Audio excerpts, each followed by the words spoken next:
আসসালামু আলাইকুম বন্ধুগণ। কেমন আছেন সবাই? আশা করি সবাই ভালো আছেন আল্লাহর রহমতে। আমিও আলহামদুলিল্লাহ সুম্মা আলহামদুলিল্লাহ আল্লাহর রহমতে ভালো আছি।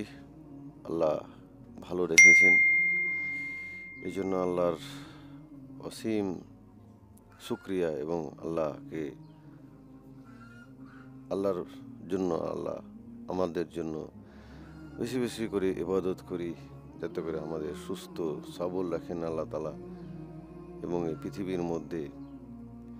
পৃথিবীর মায়া মহব্বত ত্যাগ করে আল্লাহ যেভাবে আমাদের নির্দেশনা দিয়েছেন জীবনযাপন করার জন্য, সেভাবে আমরা জীবনযাপন করি।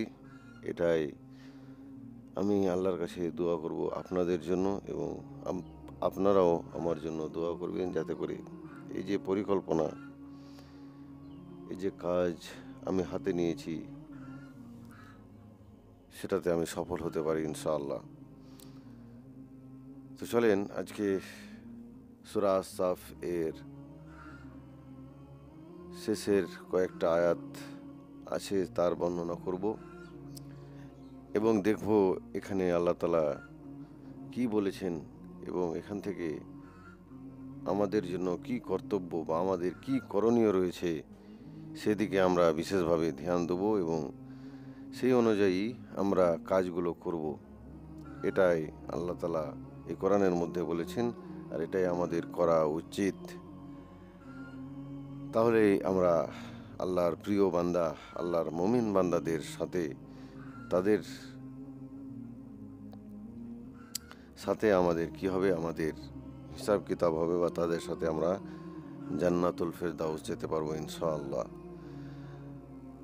তো চলেন, আল্লাহ তাআলা সূরা সাফের 12 নম্বর আয়াতে বলছেন, আউযু বিল্লাহি মিনাশ শাইতানির রাজিম, বিসমিল্লাহির রহমানির রহিম। পরম করুণাময় অসীম দয়ালু আল্লাহর নামে শুরু করছি।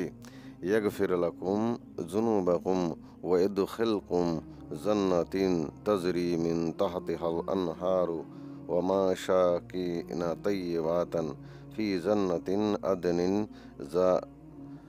যালিকাল ফাওজুল আযীম।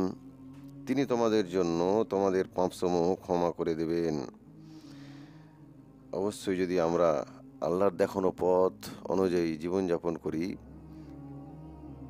এর পূর্ব আয়াতে আল্লাহ তাআলা বললেন যে আমাদের কি কর্তব্য। আমাদের কর্তব্য হচ্ছে আমরা ইসলামের জন্য নিজের জান এবং মাল দিয়ে যতটুকু পারবো আমরা ইসলামের জন্য জিহাদ করব। ইসলামের জন্য কি নিজের জন্য করতে হবে? আপনি ইসলাম টিকে থাকলে আপনি টিকে থাকবেন, আপনার মুক্তি আছে সেখানে। যদি আপনি ইসলামের জন্য জিহাদ করেন বা ইসলামের প্রসার ঘটানোর জন্য আপনি যদি কাজ করেন, যদি আপনি নিজের খারাপ চিন্তা ভাবনা ত্যাগ করে নিজের খারাপ চিন্তা ভাবনাকে ছুঁড়ে ফেলে যদি আপনি ইসলামের জন্য কাজ করেন, তাহলে এরই নাম হচ্ছে জিহাদ। যদি অন্যায়ের বিরুদ্ধে রুখে দাঁড়ান, আপনাকে কেউ আক্রমণ করতে আসছে, তার বিরুদ্ধে যদি আপনি রুখে দাঁড়ান, তারই নাম হচ্ছে জিহাদ। জিহাদ শব্দটাকে ভারতের মিডিয়া বলেন বা বিশ্বের মিডিয়া বলেন, এমনভাবে উপস্থাপন করছে যাতে করে যেভাবে যেন জঙ্গি, এভাবে মানে মুসলমান বলতেই জঙ্গি। তারা এটাই তো দেখাচ্ছে। বর্তমান মিডিয়া, ইন্টারন্যাশনাল মিডিয়া বলেন, ন্যাশনাল মিডিয়া বলেন, তারা এটাই দেখাচ্ছে, মুসলমানদের শুধু আতঙ্কবাদী রূপেই তারা দেখাচ্ছে। এই তো তাদের চরিত্র, এই তো তাদের আকীদা। তো যাই হোক, আল্লাহ তাদের বুঝার এবং সৎ পথে হেদায়েত দান করুক। আমি সেদিকে যাচ্ছি না। তো আল্লাহ তাআলা বলছেন, আমরা যদি এই কাজগুলো করি, আমরা যদি নিজের নফসের বিরুদ্ধে জিহাদ করি বা আমাদের নফসের বিরুদ্ধে যে খারাপ কাজগুলো আছে সেগুলোকে ত্যাগ করি, তো আল্লাহ আমাদের কি করবেন? আল্লাহ আমাদের পাপ সমূহ ক্ষমা করে দেবেন, আর তোমাদেরকে এমন জান্নাত সমূহ প্রবেশ করাবেন যার তলদেশে নহর সমূহ প্রবাহিত। তা আমাদেরকে এমন জান্নাত দেবেন, এমন জায়গা দেবেন, এমন নিয়ামত দেবেন, মৃত্যুর পরে একটা জীবন আল্লাহ তাআলা যে রেখেছেন, সেই জান্নাত জাহান্নাম।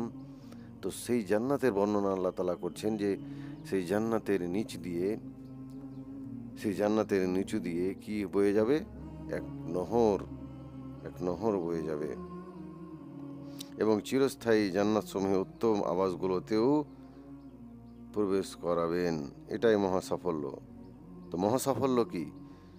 আমরা দুনিয়ার সাফল্য ভাবছি যে আমরা টাকা পয়সা, ধন দৌলত, আমাদের সন্তান সন্ততি, আমাদের ইজ্জত সম্মান, এটাতে ভাবছি আমরা যে এটাতেই মহা সাফল্য আছে। না না না না না, কখনো হতে পারে না। আল্লাহ তাআলা মহা সাফল্যের এখানে সংজ্ঞা, এখানে একটা কত সুন্দর উদাহরণ দিলেন, কত সুন্দর কথা এখানে বললেন যে কি, যে মহা সাফল্য সেই ব্যক্তি যারা নিজের পাপ সমূহকে ক্ষমা করে নিল এবং আল্লাহকে রাজি করে কি করলো? জান্নাত লাভ করলো।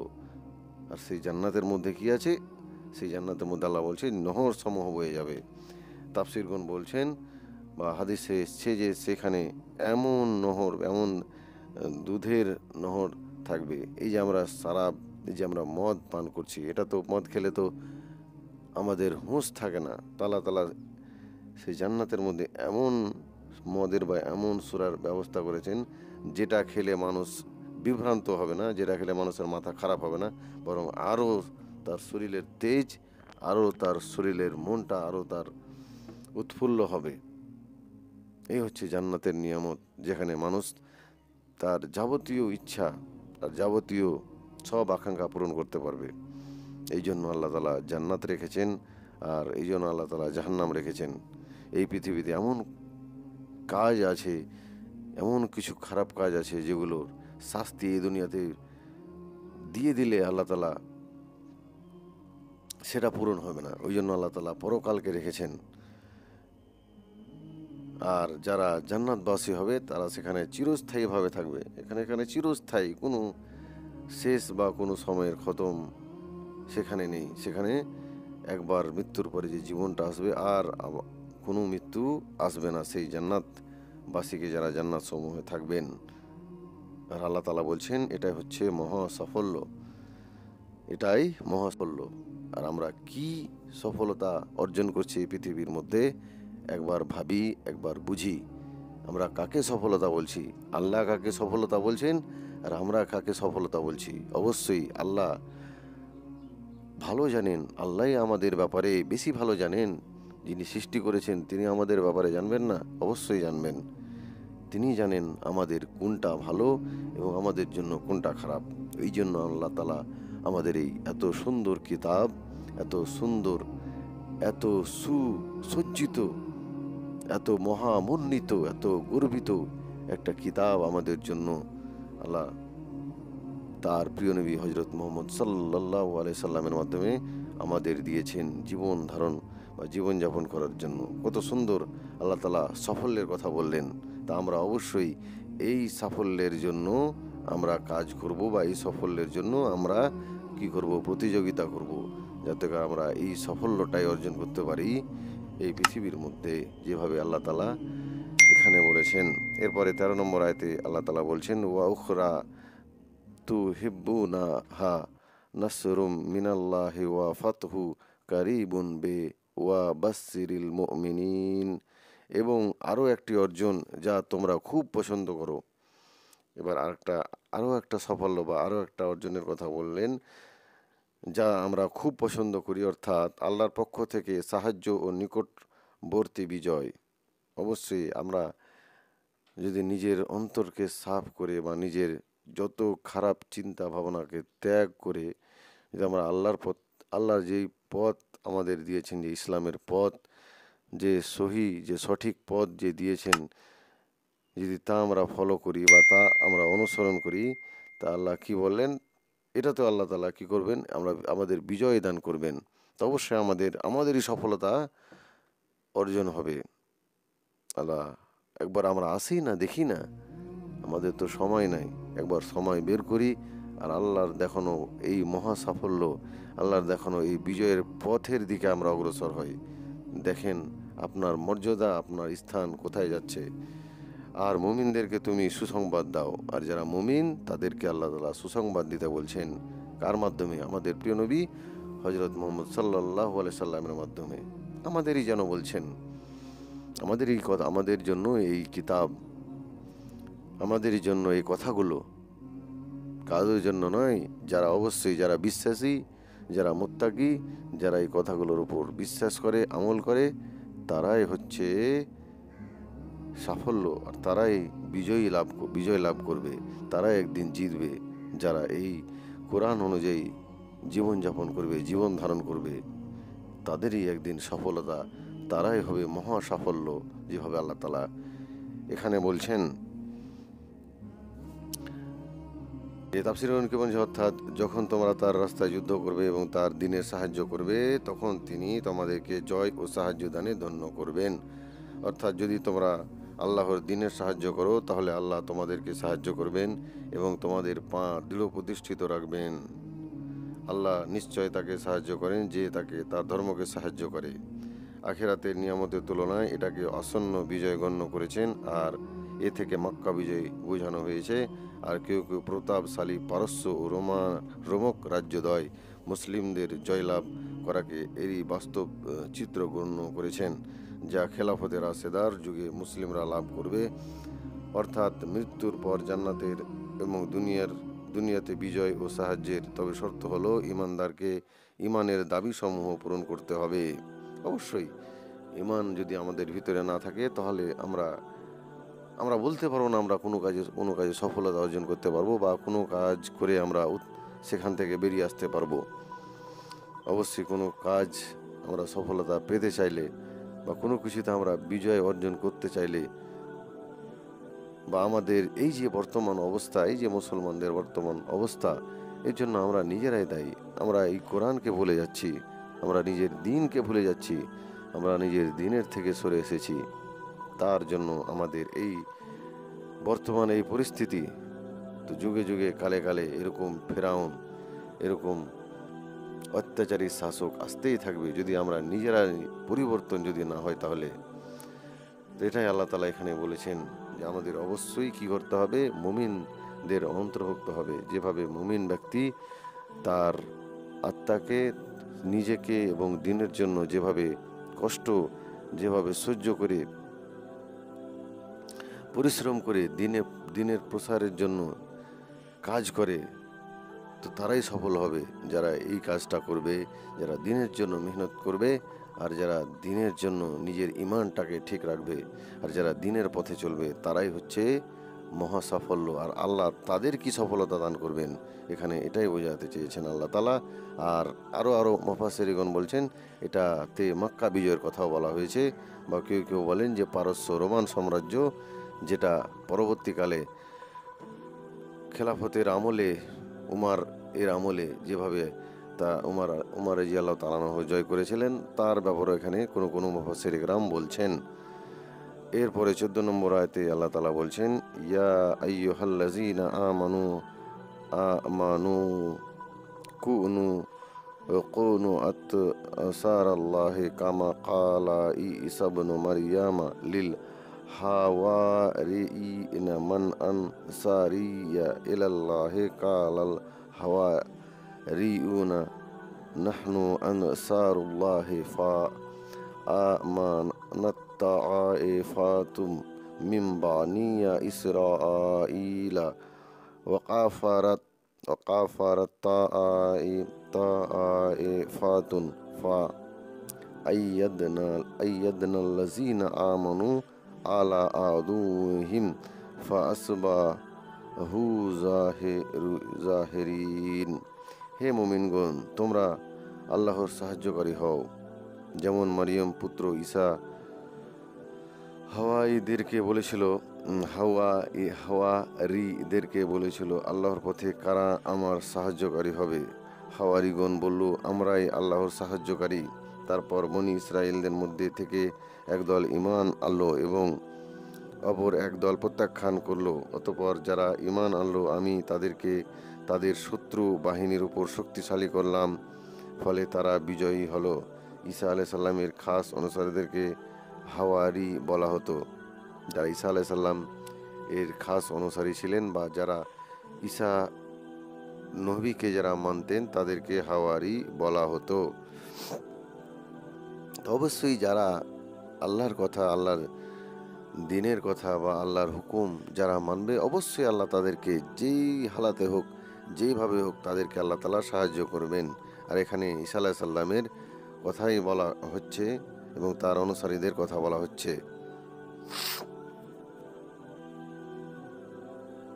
তাফসীরগণ কি বলছেন যে যে সর্বাবস্থায় নিজেদের কথা ও কাজের মাধ্যমে এবং জান ও মালের মাধ্যমে যখন যে সময় যে অবস্থায় তোমাদেরকে আল্লাহ তার রসুলের দিনের জন্য ডাক দেবেন, তখনই তোমরা সেই সাকে সাড়া দিয়ে বলবে লাব্বাইক, আমরা হাজির।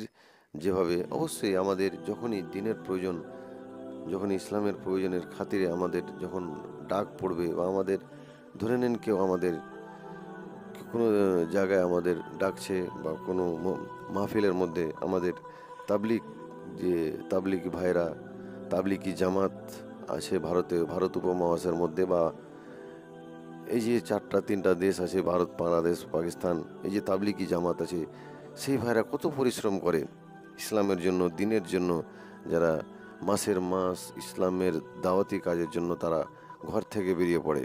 তো এই যে দাওয়াতি কাজগুলো তারা করে, অবশ্যই তাদের যদি আমরা দেখতে পাই বা তাদের সাথে যদি আমাদের দেখা হয়, অবশ্যই তারা যদি ডাকেন, তা আমরা সেই দিকে সময় দেওয়ার চেষ্টা করবো ইনশাআল্লাহ।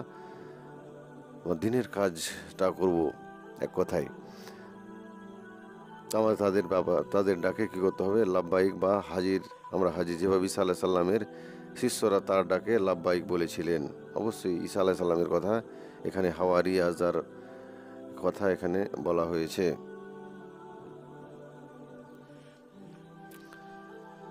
তাদেরকে ঈসা আলাইহিস সালামের যারা অনুগামী ছিল, যারা বিশ্বস্ত অনুগামী ছিল, তারা ঈসা আলাইহিস সালামের ডাকে, আল্লাহর যে নির্দেশ, সেই ডাকে আল্লাহ তারা কি করেছিল? সাড়া দিয়েছিল। অর্থাৎ যে দিনের প্রচারে প্রসারের নির্দেশ মহান আল্লাহ আপনাকে দিয়েছেন, সেই দিনের প্রচার প্রসারকে কাজে আমরা হব আপনার সাহায্যকারী। এভাবে রসুল সাল্লাহ সাল্লাম হজের মৌসুমে বলতেন, কি আছো এমন যে আমাকে আশ্রয় দেবে, যাতে আমি মানুষের কাছে আল্লাহর পয়গাম পৌঁছে দিতে পারি, কারণ কোরাইশরা আমাকে রিসালাতের দায়িত্ব পালন করতে দিচ্ছে না। নবী করিম সাল্লাল্লাহু সাল্লাম এই ডাক মদিনায় আওস ও খাজরাজ গোত্রের লোকেরা সাড়া দিয়েছিলেন এবং তার হাতে তারা বায়াত করে তাকে সাহায্য করার প্রতিশ্রুতি দিয়েছিলেন। অনুরূপ তারা তাকে প্রস্তাব দিয়েছিলেন যে যদি আপনি হিজরত করে মদিনায় আসেন, তবে আমরাই আপনার হেফাজতের দায়িত্ব গ্রহণ করছি। সুতরাং যখন তিনি হিজরত করে মদিনায় এলেন, তখন প্রতিশ্রুতি অনুযায়ী তার এবং তার সমস্ত সঙ্গী সাথীর পরিপূর্ণ সাহায্য করেছিলেন। এমনকি আল্লাহ এবং তার রসুল সাল্লাল্লাহু সাল্লাম তাদের নামই রেখে দিলেন আনসার, আর এই নামই তাদের পরিচয় হয়ে রইল। এরা ছিল সেই ইহুদি যারা ঈসা আলাইহিস সালাম এর নবুয়তকে কেবল অস্বীকারই করেননি, বরং তার এবং তার মায়ের উপর মিথ্যা অপবাদও দিয়েছিল। কেউ কেউ বলেন এই বিচ্ছিন্নতা ও দলাদলি তখন সৃষ্টি হয় যখন ঈসা আলাইহিস সালামকে আসমানে উঠিয়ে নেওয়া হলো। একদল বলল মহান আল্লাহ ঈসা আলাইহিস সালামের আকার নিয়ে জমিন অবতরণ করেছিলেন, এখন তিনি আবার আসমানে চলে গেছেন। এদেরকে ইয়া ফিরকা বলা হয়। নাসাত্তুরিয়া ফিরকাদের বক্তব্য হলো তিনি ইবনুল্লাহ, আল্লাহর বেটা ছিলেন, পিতা পুত্রকে আসমানে ডেকে নিয়েছেন। তৃতীয় ফিরকা বলল তিনি আল্লাহর বান্দা এবং তার রসুল ছিলেন। বলা বহুল্য এটাই হলো হকপন্থী ফিরকা, অর্থাৎ নবী সাল্লাহ সাল্লামকে প্রেরণ করে আমি এই শেষোক্ত ফিরকাটিকে অন্য ভ্রষ্ট ফিরকার বিরুদ্ধে সাহায্য করছি। তাই সঠিক আকিদার অধিকারী এই দলটি নবী সাল্লাহ সাল্লামের উপরও ঈমান আনলো। আর এইভাবে আমি দলিল প্রমাণের দিক দিয়েও সমস্ত কাফেরদের ওপর এদেরকে জয়যুক্ত করলাম এবং শক্তি ও রাজত্বের দিক দিয়েও। আর এই জয়ের সর্বশেষ বিকাশ ঘটবে তখন যখন কিয়ামতের পূর্বকালে ঈসা আলাইহিস সালাম পুনরায় পৃথিবীতে অবতরণ করবেন। যেমন এই অবতরণ ও বিজয়ের কথা স্পষ্টরূপে বহু সহিহ হাদিসে, বহু ধাসসূত্রে পরিণত হয়েছে। অবশ্যই যারা হক পন্থে আছে তারাই হচ্ছে সঠিক, তারাই হচ্ছে আল্লাহ তাআলার প্রিয় বান্দা। আর আল্লাহ তাআলা তাদেরকে হেদায়েত করেন যারা হকের পথে, সঠিক পথে থাকেন। এখানে এই তাফসির পড়ে বা এটা পড়ে সেটাই বোঝা গেল। তো অবশ্যই যখনই আমাদের দিনের প্রয়োজন হবে, তখনই যেন আমরা লাব্বাইক বলে সাড়া দিই।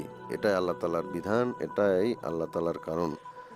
তো যাই হোক, ভিডিওটা বেশি বাড়াচ্ছি না। ভিডিওটা যদি ভালো লাগে অবশ্যই বন্ধুদের সাথে শেয়ার করবেন এবং চ্যানেলটাকে সাবস্ক্রাইব করে ঘন্টাটা দেবে রাখবেন। এরকম আরও কোরআনের আলোচনা সবার আগে পাওয়ার জন্য। আসসালামু আলাইকুম আ রহমতুল্লাহি আবরকাতহু। ভালো থাকেন সবাই, সুস্থ থাকেন সবাই।